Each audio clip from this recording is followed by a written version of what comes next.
He didn't see me as I walked down his driveway. Leaves crunching under my feet. The heavy metal was too loud for the reefer, was too potent. Either way, he had some unwelcomed company. He killed my wife. We both knew it. And in an hour or so, the police would know it too. Their lights flashing, sirens wailing. They'll whip down these back roads in a fury and throw him in a concrete shoebox down at the station. They'd call me apologetically, bring me in, lining him up and a dozen other lowlifes.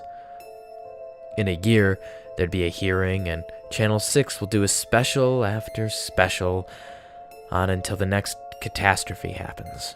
Then we'll wait, both of us counting time and gray hairs till the judge slams down his gavel with a sentence on his lips. There was no way that was happening. I cocked the pistol, a cheap, unregistered revolver, and leaned against the cheap siding of the house he shared with his grandmother.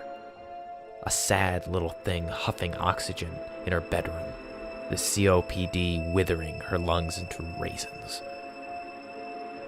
We were friends once. We chased after the same girls, drank from the same six-pack, stolen from his dad's fridge. But we grew apart as time churned on. I owed my thinning hairline to the world of big business. He earned his wrinkles on the streets. Different paths, but look where we are now. I knew it the moment he saw her. There was lust in his eyes when I brought her to the reunion. A purely savage frenzy, just waiting to be let loose as he gazed upon her and her little black dress. As the music paused, I realized how loudly I was breathing. I heard tentative footsteps rise from his couch and make their way to the garage door, his exhales rising in volume. I raised the pistol as I turned to face him, my lips pressed into an unbreakable line. He stared at me in confusion, then at the gun.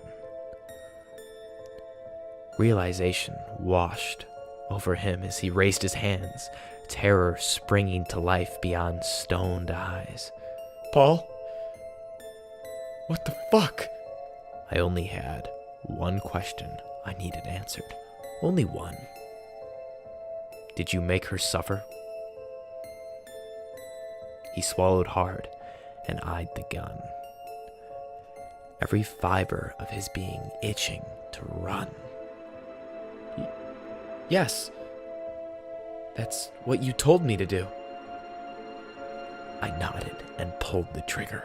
He staggered back, and I pulled it again, and again, and again. He watched in horror as his blood escaped from his veins, dying as the fluids soaked the concrete. I wiped my fingerprints off the revolver and set it down on the couch, turning on my heel and walking back down the driveway. He killed my wife. We both knew it. And in another hour or so, the police would know it too. And that is all they would ever know.